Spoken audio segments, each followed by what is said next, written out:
Hello and good morning, ladies and gentlemen. You're with Martin Panev, Chief Account Executive and Trading Analyst, GDMFX. Welcome to today's European Session Market Outlook.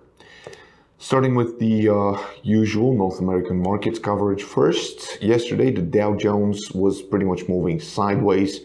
The Nasdaq is about 19-20 points up yesterday. The Dixie Index is slightly up from the previous day.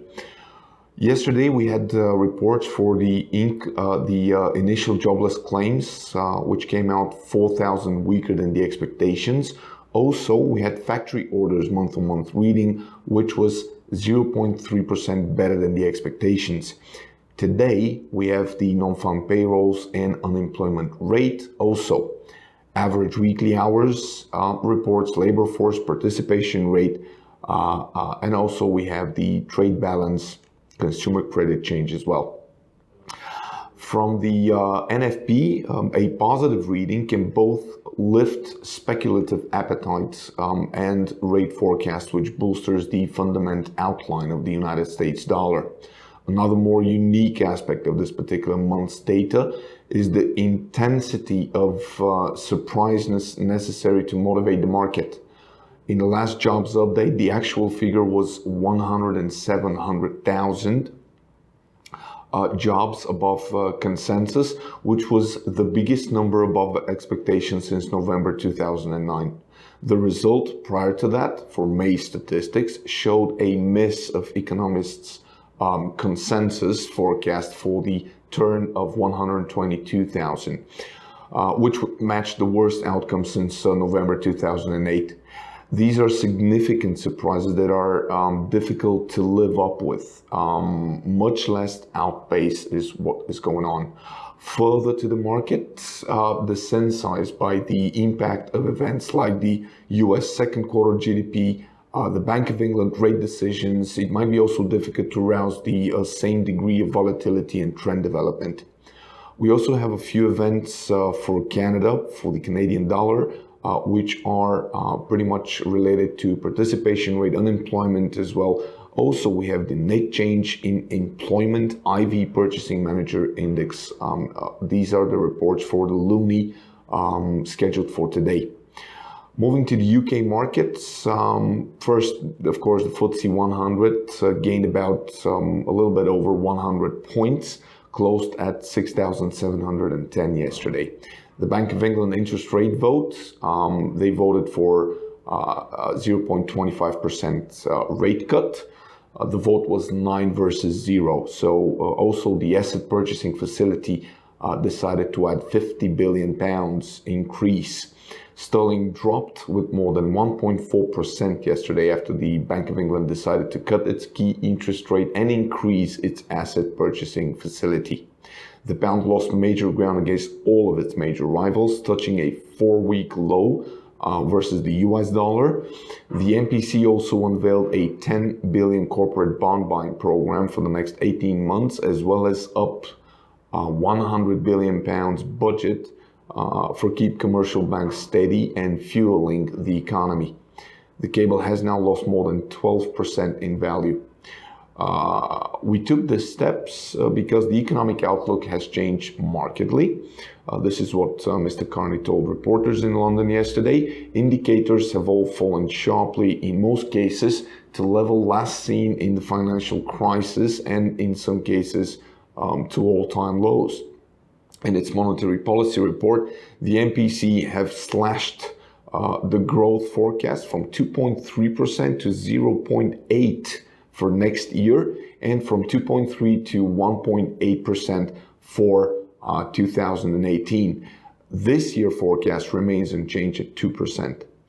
The bank's forecast includes a gradual worsening of the economic climate and the economic openness as well. Last but not least, Mr. Carney and the Bank of England also said that if necessary, the bank is ready to take further action and add additional stimulus.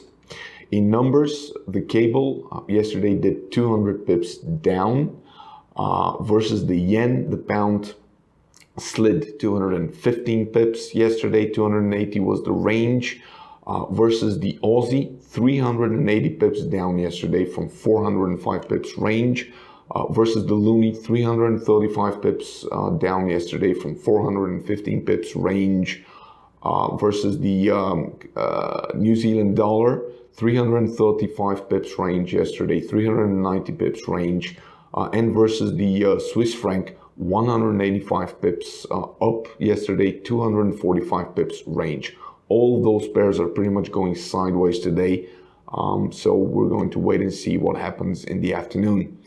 Moving to the Asian Pacific markets, yesterday the Nikkei 225 was above 110 pips up yesterday. Leading economic index for June preliminary report was 1.3 points weaker than the expectations, and the coincident index preliminary report 1.2 points weaker. We also had foreign reserves 1.4 billion US dollars better than previous, and labor cash earnings year on year 0.9% better than the expectations and better than the previous reading. Asian stocks rose amid a surge in government debt after the Bank of England's policy easing soothed concern over the impact of the Brexit vote, and also as oil declined towards the $41 per barrel mark. Japan's finance minister, Mr. Taro Aso, was on the wires today stating once again the government intends to work closely with the Bank of Japan, and also the bank expanded its ETF purchases last week, but the effort was well short of what Japanese government and markets were expecting. Meanwhile, the government announced a fresh stimulus program which includes only about 7 trillion Japanese yen in direct spending. We also had a monetary policy statement coming from down under. Yesterday, Australia's central bank has signed further interest rate cuts are likely, and the forecast Friday that below target inflation might persist until the end of 2018. In a monetary policy statement, the Reserve Bank of Australia said it expects inflation to remain below its 2 up to 3% target band for most of its forecasted period. The RBA said core inflation would be between 1.5 and 2.5% at the end of 2018, extending an already benign inflation outlook mapped out in policy statement in May. Sluggish wages growth, slack in the job market, falling rents and intense retail price pressures will help to subdue inflation over the coming years. This is what the report said. For next week, for the Asian Pacific markets, we're going to see the EcoWatchers survey and outlook. Also from China, we have the import and exports and trade balance reports on Tuesday, PPI and CPI reports again for China, and on Thursday, New Zealand interest rate decision, and also industrial production for China, and foreign direct investments along with the retail sales. This is what we are to expect for next week for the Asian Pacific markets.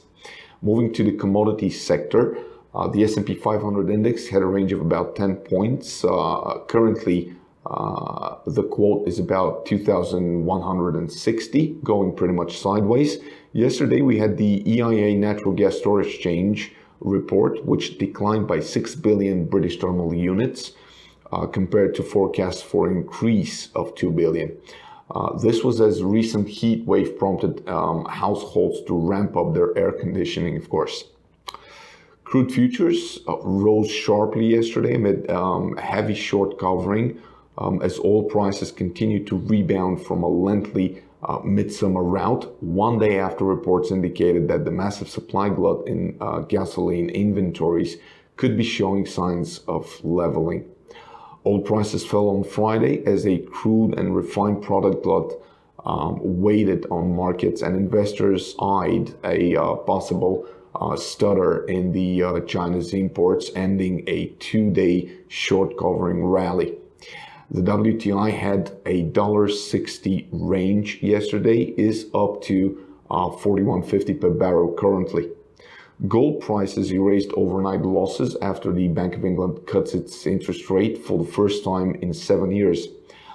Prices received an additional boost after data showed that the number of people who filed for unemployment assistance in the US last week rose unexpectedly to 200,069.